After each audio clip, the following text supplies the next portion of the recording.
शिखा शर्मा और cruise drugs case में आर्यन खान को कोर्ट की तरफ से बड़ा झटका लगा है। आर्यन खान की बेल जो है वो रिजेक्ट हो गई है। अब आर्यन खान के जो वकील हैं, इसी बीच बड़ी खबर आ रही है कि आर्यन खान के वकील बॉम्बे हाई कोर्ट में उन्होंने अर्जी दाखिल कर दी है आर्यन खान की बेल के लिए। लगातार आर्यन खान जो है उनकी बेल रिजेक्ट होती जा रही है और इसीलिए देखिए आर्यन के वकील अब बॉम्बे हाई कोर्ट पहुंचे हैं। बॉम्बे हाई कोर्ट का दरवाजा खटखटाया है कि आर्यन खान को वहां से बेल मिल जाए, लेकिन आर्यन खान जिनको राहत मिलती नजर नहीं आ रही है। तो एनसीबी की तरफ से लगातार तमाम दलीलें दी गई हैं, जिसमें सबसे बड़ी बात जो सामने आ रही है वो ये कि इंटरनेशनल नेटवर्किंग की बात यहां पर सामने आ रही है। यानी कि आर्यन खान के तार जो हैं वो इंटरनेशनल नेटवर्किंग से जुड़े हुए, इसी करके देखिए लगातार आर्यन खान की जो बेल याचिका है वो रिजेक्ट हो रही है। और हमारी दो सहयोगी लगातार बनी हुई है। अलीशा नायर हमारे साथ जुड़ी हुई है, रीमा हमारे साथ जुड़ी हुई है। सबसे पहले अलीशा नायर, आपके पास आना चाहेंगे। आप कोर्ट के अंदर मौजूद थी, क्या क्या दलीलें एनसीबी की तरफ से रखी गई है? क्योंकि देखिए लगातार आर्यन खान को राहत मिलती नहीं नजर आ रही है। अलीशा। देखिए, बिल्कुल जो बेल एप्लीकेशन आर्यन खान की ओर से दाखिल की गई थी, उसी बेल एप्लीकेशन को मुंबई के स्पेशल एनडीपीएस कोर्ट की ओर से खारिज कर दी गई है। हालांकि क्या वजह है, क्या ग्राउंड से उसको लेकर अभी जो सर्टिफाइड कॉपी है उसकी जो है एप्लीकेशन खुद सभी वकीलों की ओर से दी गई थी, लेकिन जो रोजनामा दिया गया उसी रोजनामा के कॉपी के आधार पर बॉम्बे हाई कोर्ट पर जो है बेल एप्लीकेशन फाइल कर दी गई है। खुद जो है सीनियर काउंसिल अमित देसाई और एडवोकेट सतीश मानेचंदे जो कि बॉम्बे हाई कोर्ट में मौजूद थे, उन्होंने बेल एप्लीकेशन जो है वो फाइल कर दी गई है। और साथ ही इसको मेंशनिंग के लिए जस्टिस नितिन सांबरे के सामने जो है मेंशनिंग के लिए इंतजार किया, लेकिन जस्टिस सांबरे ने जो बाकी के जो दूसरे रिमेनिंग केस थे उसको डिस्चार्ज कर दिया गया, यानी जो पूरा बोर्ड है उसको डिस्चार्ज किया, जिसके बाद अब जो मेंशनिंग है वो अब कल होगी। खुद जहां तक देख रहे हैं कि लगातार बेल को लेकर प्रयास जो है वो अब आर्यन खान के लीगल टीम की ओर से की जा रही है, लेकिन आज जहां तक जो बेल एप्लीकेशन मुंबई के स्पेशल एनडीपीएस कोर्ट के सामने जो एप्लीकेशन दायर की गई थी उसको रिजेक्ट करने के बाद और उसी बेल ऑर्डर को चैलेंज करने के लिए आर्यन खान की जो लीगल टीम है वो बॉम्बे हाई कोर्ट पहुंची। लेकिन बेल एप्लीकेशन तो फाइल कर दी गई है, लेकिन वो मेंशनिंग नहीं हो पाया, क्योंकि जिस जस्टिस सांबरे के सामने जहां पर ये हियरिंग होनी थी, वहां जहां मेंशनिंग करनी थी वो मेंशनिंग आज नहीं हो पाई। इसी के बाद अब कल मेंशनिंग करिए। देखिए बिल्कुल हमने खुद सेशंस कोर्ट में जहां पर देखिए 5-5, 6-6 घंटे की हियरिंग हमने सुनी है और उस हियरिंग के दौरान एनसीबी ने कई ऐसे खुलासे किए इस पूरे मुंबई ड्रग्स क्रूज केस को लेकर। जहां बात करें और आर्यन खान के साफ तौर पर बात करें, क्योंकि कहीं ना कहीं आर्यन खान के जो एडवोकेट है उनके ओर से सिर्फ कंजम्पशन चार्जेस को लेकर जो है बेल एप्लीकेशन जो है वो गुहार लगाई गई थी, लेकिन एनसीबी ने जो खुलासे किए, फिर चाहे वो व्हाट्सएप चैट को लेकर हो, क्योंकि उस व्हाट्सएप चैट में साफ तौर पर पता चल रहा है कि आर्यन खान किसी फॉरेन नेशनल से बल्क क्वांटिटी कॉन्ट्राबैंड को लेकर जो है वो बातचीत कर रहे थे। न कि सिर्फ अब एनसीबी की जो जांच है वो सिर्फ मुंबई क्रूज ड्रग्स को लेकर है, लेकिन इलिसिट ड्रग ट्रैफिकिंग को लेकर जो है, यानी इस पूरे मामले में जितने कनेक्शन है, क्योंकि हमने देखा कि एनसीबी ने यह तक कोर्ट के सामने बताया है कि फॉरेन नेशनल तक पहुंचने के लिए एनसीबी के जो हेड ऑफ डिपार्टमेंट की ओर से, फिर चाहे मिनिस्ट्री ऑफ एक्सटर्नल अफेयर्स को जो है उनसे कनेक्ट किया गया, उनसे बातचीत हो रही है उन फॉरेन नेशनल तक पहुंचने के लिए।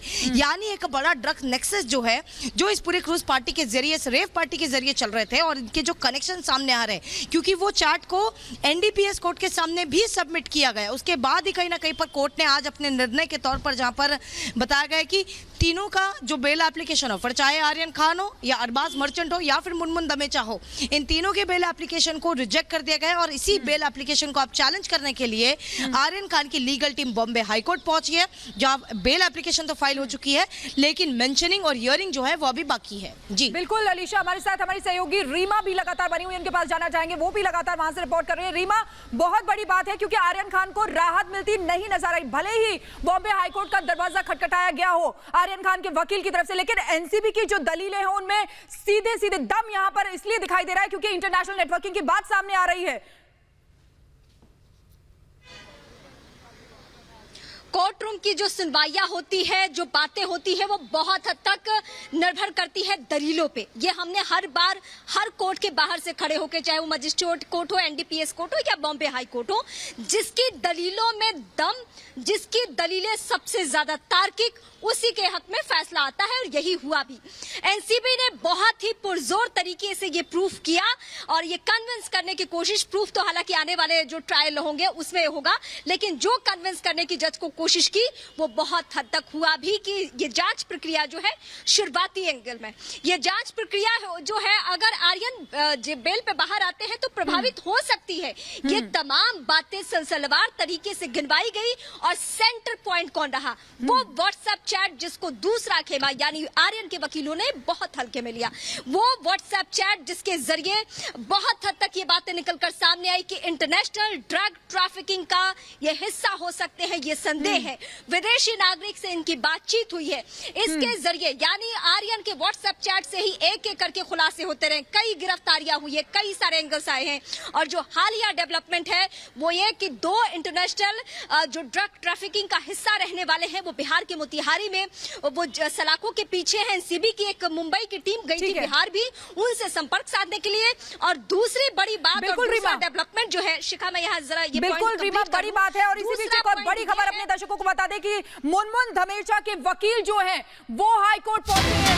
बड़ी खबर, मुनमुन धमेचा के वकील हाईकोर्ट पहुंचे। हाईकोर्ट में दायर की है जमानत याचिका, यानी कि देखिए तीनों आरोपियों की जमानत अर्जी जो है वो पूरी तरीके से खारिज कर दी गई, जिसके बाद अब मुनमुन धमेचा के वकील जो है वो भी, उन्होंने भी हाईकोर्ट का दरवाजा खटखटाया है। जमानत पर कल सुनवाई संभव है। अलीशा हमारे साथ लगातार बनी हुई है। अलीशा, मुनमुन धमेचा के वकील ने भी हाईकोर्ट का दरवाजा खटखटाया है क्योंकि उनकी भी याचिका खारिज हो गई है, क्या जानकारी?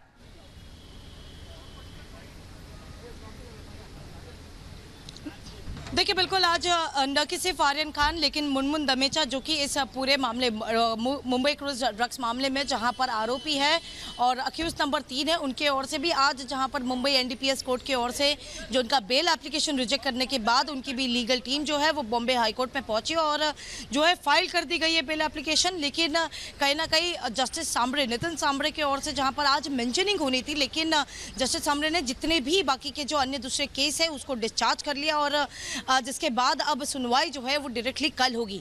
यानी फिर आर्यन खान हो या अरबाज मर्चेंट हो या फिर मुनमुन धमेचा हो, जिनका मुंबई एनडीपीएस कोर्ट की ओर से जो कि बेल रिजेक्ट होने के बाद उसी रिजेक्ट बेल एप्लीकेशन को चैलेंज करने के लिए, और साथ ही अब तक जो है किसी भी वकील को सर्टिफाइड कॉपी नहीं मिली है, लेकिन नियमों के आधार पर अगर किसी को बेल एप्लीकेशन फाइल करनी है तो रोजनामा की कॉपी जो मिली है उसी रोजनामा की कॉपी के तहत जो है अपर जो कोर्ट है उस पर जाकर वो अपना बेल एप्लीकेशन फाइल कर सकते हैं और वैसे ही किया गया।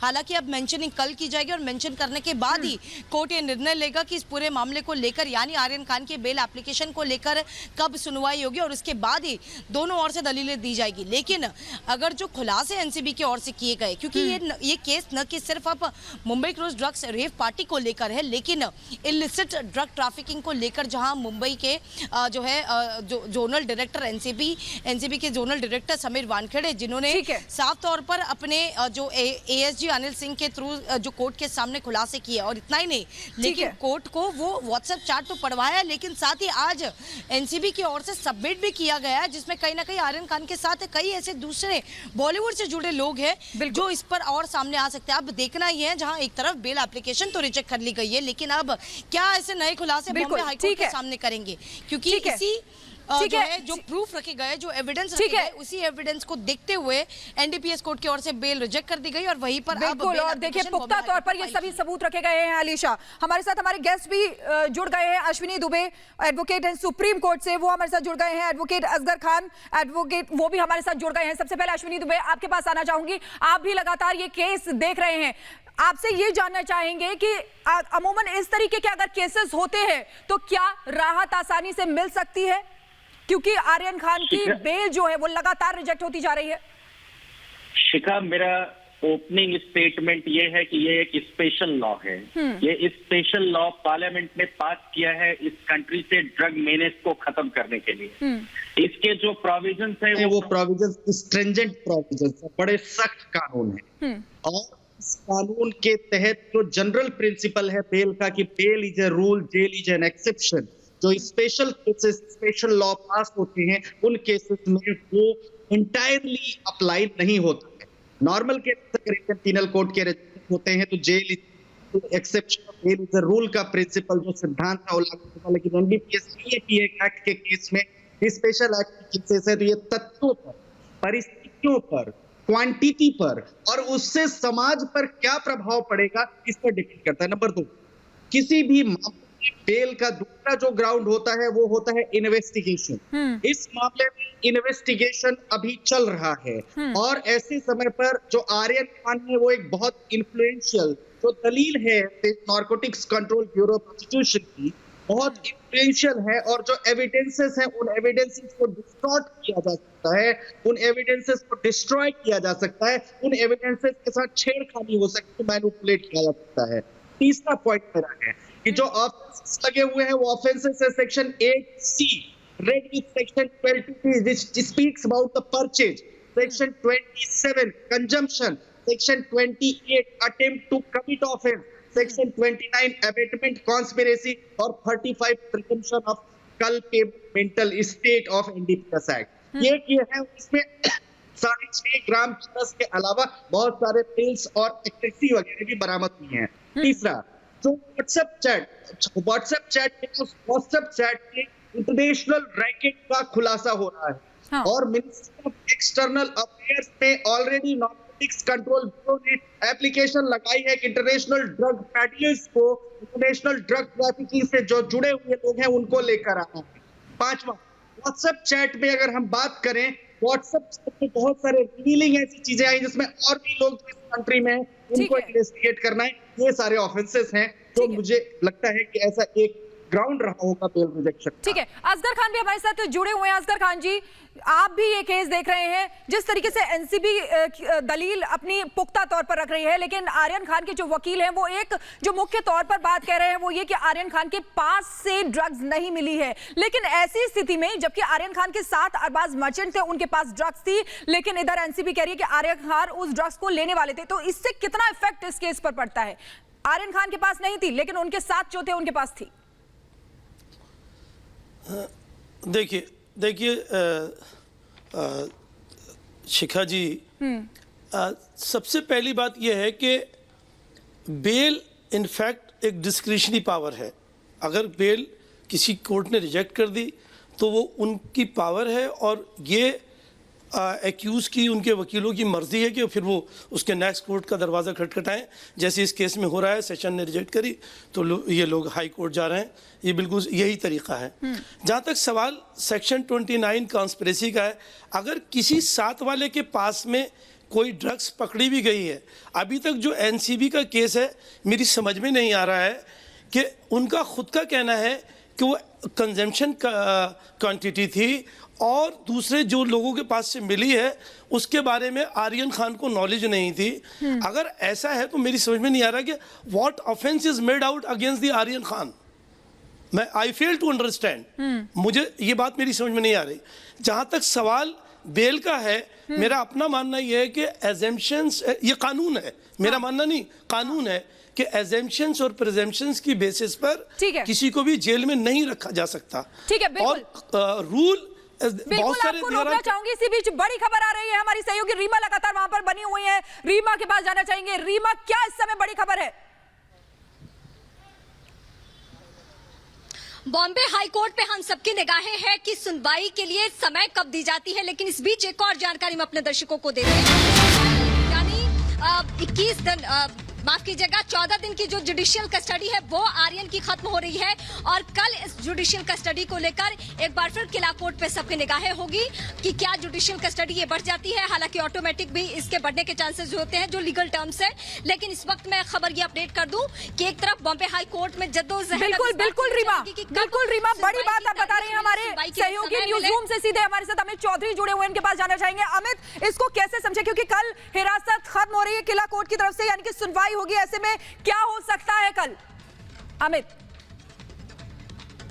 देखिए, फिलहाल मैं आपको बताना चाहता हूं 14 दिन की जो न्यायिक हिरासत है ये कल खत्म होगी और किला कोर्ट में जब इसकी सुनवाई होगी तो इसके बढ़ने के चांसेस ज्यादा है। ज्यादा चांसेस इसलिए क्योंकि आज जो है वो बेल की एप्लीकेशन खारिज हो गई है। अब आर्यन खान और उनके वकीलों के ऊपर है कि वो हायर कोर्ट यानी कि हाई कोर्ट में जाए और हाई कोर्ट में जाकर के कब उनको तारीख मिलेगी ये फिलहाल तय नहीं है। हो सकता है कल ही उनकी सुनवाई हो जाए, हो सकता है उनको किसी और दिन की तारीख मिले और तारीख के बाद हाई कोर्ट में इस पूरे मुद्दे पर बहस भी हो सकती है और बहस के बाद जाकर फिर उनको वहां से बेल मिल सकती है। यानी कि कुल मिलाकर कहे तो आर्यन खान की जो मुश्किलें हैं वो फिलहाल कम होती हुई नजर नहीं आ रही है।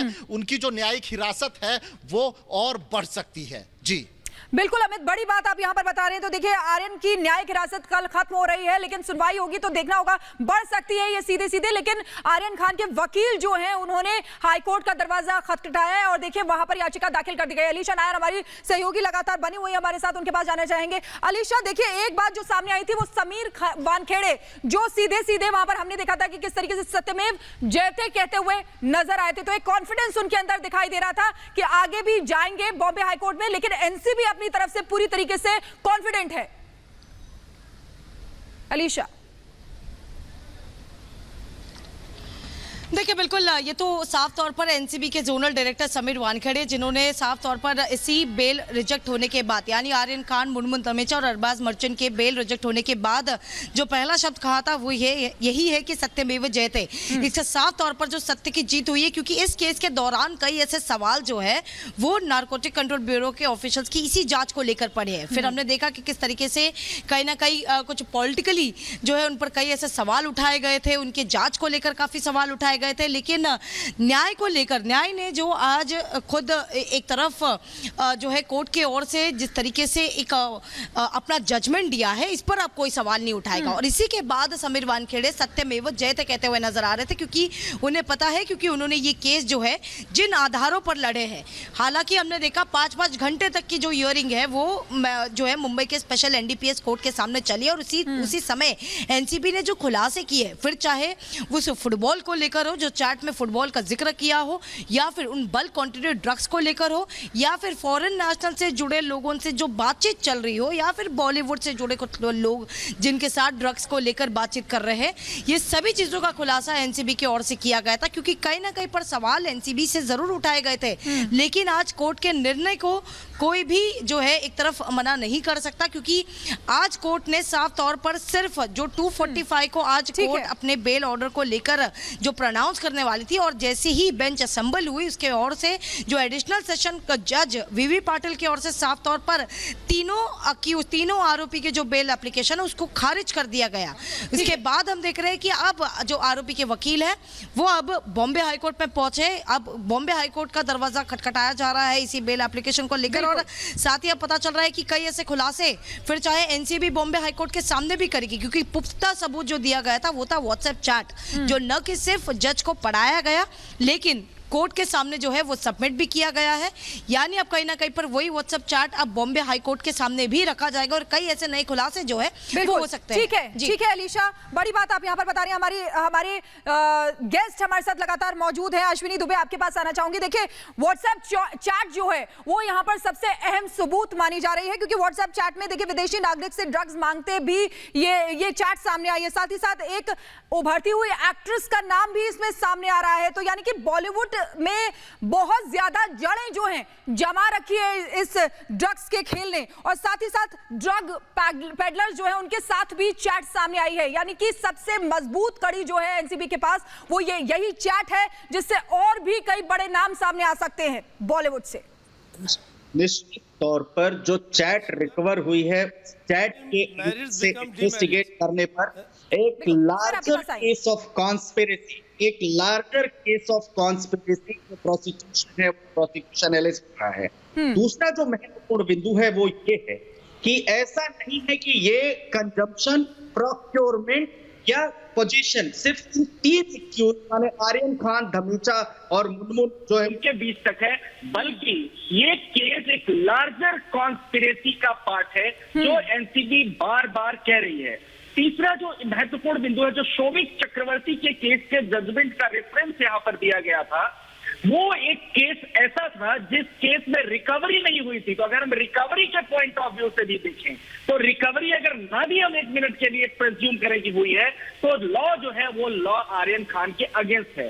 चौथा, एक जो लार्जर चेन और नेक्सस और इन्वॉल्वमेंट है कॉन्स्पिरेसी में उस इलीगल एक्ट को कमिट करने का, इसको एनसीबी ने कहा रूल आउट नहीं किया जा सकता। अब हम लीगल पोजीशन की तरफ में 30 सेकंड में असगर भाई कुछ कहे उससे पहले आना चाहूंगा। जो लीगल पोजीशन है वो लीगल पोजीशन क्रिमिनल केस में कोर्ट इवेल्युएट करती है एविडेंसेस को, उसके बाद देती है या नहीं देती है। ठीक है, बड़ी बात आप यहाँ पर कह रहे हैं। आपके पास वापस लौटेंगे, असगर खान है वो भी हमारे साथ जुड़े हुए हैं, लेकिन आपको पहले ये बता देते हैं कि आर्यन खान जो है उनके साथ 2 अक्टूबर से लेके आज 20 अक्टूबर तक क्या क्या हुआ है। देखिए आर्यन खान के केस में क्या हुआ, एनसीबी ने हिरासत में लिया आर्यन खान को 2 अक्टूबर को। उसके बाद 3 अक्टूबर की अगर बात करें तो देखिए एनसीबी को आर्यन खान की रिमांड मिली, ये बड़ी बात सामने आई थी। 4 अक्टूबर की बात करें तो देखिए 3 दिन के लिए रिमांड को और बढ़ा दिया गया था। एक एक करके हम एक एक तारीख करके आपको बता रहे हैं कि क्या क्या कैसे कैसे हुआ। 2 अक्टूबर से लेकर 4 अक्टूबर को देखिए 3 दिन के लिए रिमांड को बढ़ा दिया गया था। उसके बाद 3 दिन बाद यानी कि 7 अक्टूबर को 14 दिन की न्यायिक हिरासत में आर्यन खान को भेजा गया था 7 अक्टूबर को।